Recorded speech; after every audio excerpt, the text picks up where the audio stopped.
Formula One always has a twist in store, and the Japanese GP promises to be one of the most symbolic moments of the season. But in addition to the heated disputes between the great teams, a name comes to the fore: Yuki Tsunoda. The young Japanese, who has already been showing consistency in racing bulls, now takes one of the most coveted and challenging seats in the category, replacing Liam Lawson in Red Bull.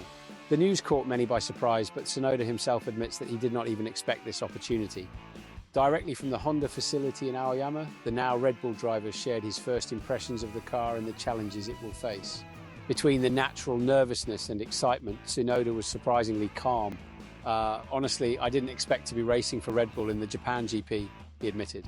It's the last year of the partnership between Red Bull and Honda, so racing in Suzuka for this team seems like a destination. Everything fitted so that I was here today. The sudden change requires a quick adaptation, but Tsunoda ensures that it is ready.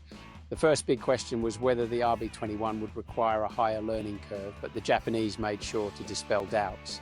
I spent 2 days in the simulator and did not find the car difficult to drive, he said. The front is very agile, as they say, but if I asked myself if I found it difficult, I would say that I did not have a particularly strange feeling, at least in the simulator. The comment may be surprising, considering that the RB21 has been shaped by the driving style of Max Verstappen, who prefers an extremely responsive car at the front.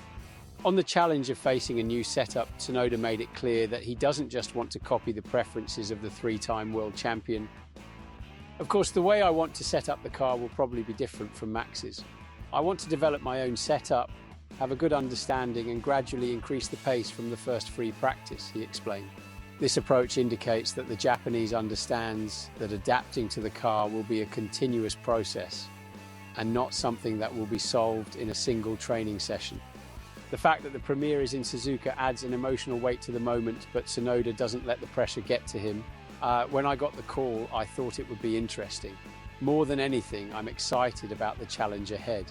There are not many times in life when you come across this kind of extreme pressure and opportunity, so I can only imagine that it will be an incredibly exciting race. However, he knows that the expectations of Japanese fans will be high. I don't want to raise too high expectations, but for this Japan GP, I want to finish on the podium.